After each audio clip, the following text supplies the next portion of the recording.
কটক দেবেন প্রতি 20 লিটারে হলে 800 গ্রাম দেন।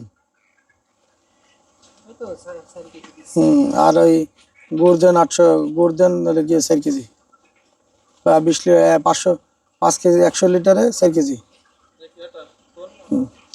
তো সুপ্রিয় দর্শক, আমরা যে পানি ফার্মেন্টেডটা তৈরি করব, না করলে বাঁচার কোনো মতে কোনো রাস্তা নাই। এই বাঁচতে হলে আমাদের এই পানি ফার্মেন্টেড চালান লাগবে, কারণ এই যে গরম পড়ছে, এই গরমে আমাদের মুরগি বাঁচাইতে হলে আমাদের যদি ওই টাকা যদি বাঁচাইতে হয় তাহলে এছাড়া কোনো রাস্তা আর নাই। পানি ফার্মেন্টেডটা যখন দেবো তখন এই মুরগিটা খাওয়ার পরে দেখবেন যে একবারে ঘুম রিল্যাক্সে থাকবে, কিন্তু যখন না দেবো তখন এই যে প্রত্যেকটা মুরগি হাঁপায়। যদি আল্লাহ যদি কালকে যদি সুস্থ রাখে, এই যে দেখেন মুরগিগুলো হাঁপাইতেছে, একটু খেয়াল করেন। এই যে মুরগিগুলো যে হাঁপায় করে হাঁপাইতেছে, একটু খেয়াল করেন, দেখেন প্রত্যেকটা মুরগি হাঁপায় করে শ্বাস নিতে আছে, দেখেন একটু খেয়াল করেন। আমি কালকে যদি যদি আসতে পারি তাহলে আপনাদের আমি এই হাঁপাহাঁপি, এই যে মুরগিটা হাঁপাইতেছে, এই হাঁপাইলে কি হবে, অতিরিক্ত গরমে মুরগি অনেক সময় পাতলা পায়খানা করে। যে গরম পরে 36 ডিগ্রি তাপমাত্রা, এই গরমে পাতলা পায়খানা বন্ধ করে দেবে, আপনার ওয়েট আসবে না, ওইটা মাইর খেয়ে যাবেন।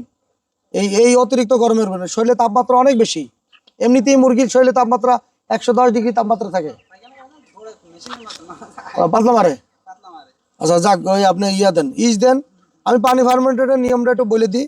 আটা, ইস্ট, ভিনেগার আর গুড়টা আমরা আখের গুড়টা দেবো, এইগুলো দিয়েই তৈরি করি। এরপরে ফার্মেন্টেডটা মোটামুটি 12 ঘন্টা দিছেন, ইস্ট দিছেন। আচ্ছা ইস্টটা দেন, ইস্টটা দিয়ে এটারে অ্যাক্টিভ করেন। অ্যাক্টিভ করার পরে এটা অ্যাক্টিভ হয়ে গেলে আমরা ওই ড্রাম জাত করবো, ড্রামের ভিতরে 100 লিটার বানাবো। 100 লিটার তো হবে না তো, হ্যাঁ 100 লিটার তো হবে না তো, 1400 মুরগি না, বেশি না, 120 লিটার। হ্যাঁ আপনি 100 বানান, 120 লিটার বানান, হবে না? দুপুর 11টা থেকে বিকাল 6টা পর্যন্ত 120-30 লিটার বানান। হ্যাঁ 120-30 লিটার বানালে কি হবে, আমরা মোটামুটি কারণ তাপমাত্রাটা পরে বেশি কোন সময়, সকাল 11টা থেকে বিকাল 4টা-5টার দিকে, 5টা পর্যন্ত যদি চালাইতে পারি, তারপর আপনার তাপ হলে গিয়া ওই গায়ে লাগবে না, কারণ রাতেবেলা তো আস্তে আস্তে তাপমাত্রাটা কমে আসে নাকি। হ্যাঁ বন্ধু, প্রিয় বন্ধু, খামারি ভাইরা, বিষয়টা বুঝতে পারছেন। আমরা তাপমাত্রা কন্ট্রোল যাতে করতে পারি, এই জন্য ফার্মেন্টেড পানিটা তৈরি করবো এয়ার টাইট দিয়ে, আপনার এয়ার টাইট করে ইস্ট দেবো, ভিনেগার দেবো, আটা দেবো। মোটামুটি আপনার 120 থেকে 30 লিটার, 1400 মুরগির জন্য, 1450টা, তাই না? মুরগি 7-8টা কাটছে স্টক করে। এই শুধু স্টকের কারণে আমরা 4-5 দিন পানি ফার্মেন্টেড চালাইতে পারি না। তো ইস্টটা অ্যাক্টিভ করতেছি, দেখেন আপনার এই কতটুক দেন, 500 গ্রাম নাকি? হ্যাঁ 540, 500 গ্রামের লাগে।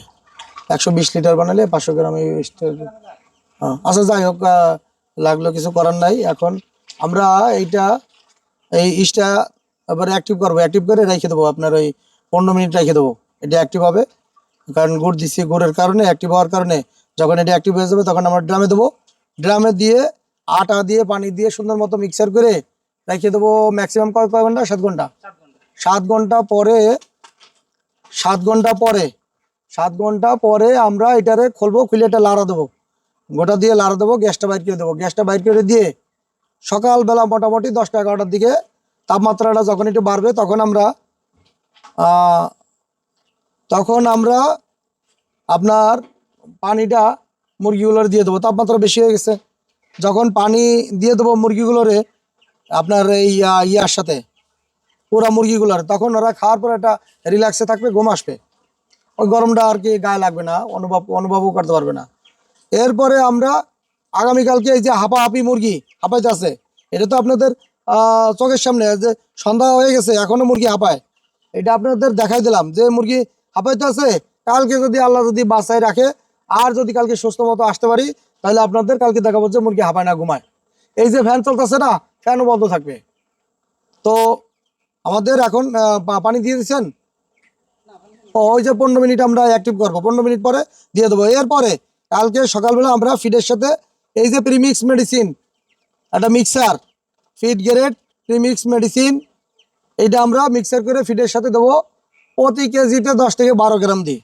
ওয়েট যদি খারাপ থাকে তাহলে 2 গ্রাম বাড়াই, আর যদি ওয়েট যদি ভালো থাকে তাহলে আমাদের বাড়ানোর দরকার নেই, কারণ অতিরিক্ত বাড়ালে তো আবার খরচ বাড়বে, খরচের একটা হিসাব কিতাব আছে। এরপরে সেফগার্ড প্রতি কেজিতে 2 থেকে 3 গ্রাম দিই। আর আপনার আর একটা হচ্ছে পোলট্রি মিল প্রোটিন, এটা আপনার হলে গিয়া দেখা গেল যে 15 থেকে 20 গ্রাম দিই আমরা প্রোটিনটা।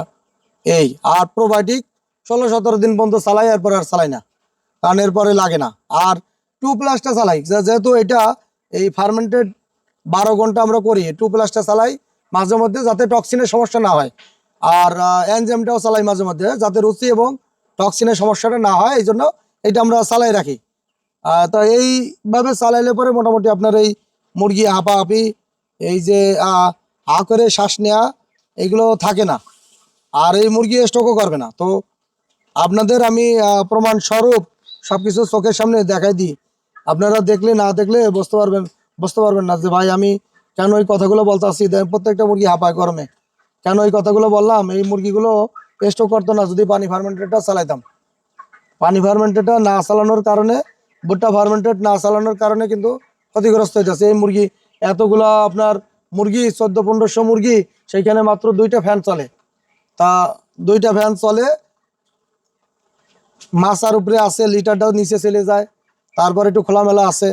আর ওই যে আমার ওই প্রিমিক্স মেডিসিনটা, এটার কিছু গুণগত মান আছে, আবার ভিটামিন সি, ইলেকট্রোলাইট, গ্লুকোজ, এগুলো চালাই, এই জন্য আপনার এদের তেমন একটা সমস্যা হয় না। আর যদি আপনার এগুলো না চালাইতাম, মুরগি আরও কাটতো। তো সুপ্রিয় দর্শক, আগামীকালকে ভিডিওর দেখার অপেক্ষায় থাকুন, এবং ভিডিওতে আমরা কি তুলে নিয়ে আসি, এই হাঁপাহাঁপি এগুলো থাকে কি না, আগামীকালকে দেখতে পারবেন। তো আমি আজকে বিদায় নিতেছি, আব্দুর রহিম। আমার চ্যানেল এবং পেজ, ইউটিউব, এগুলো সাবস্ক্রাইব করে আমাদের পাশে থাকেন, নাহলে আপনারা এগুলো ভিডিও লেগে দেখতে পারবেন না, হারাই যাবে। নিত্য নতুন আপডেট দেবো, কীভাবে করলে ভালো হবে, এগুলো দেখার জন্য আমার পেজটা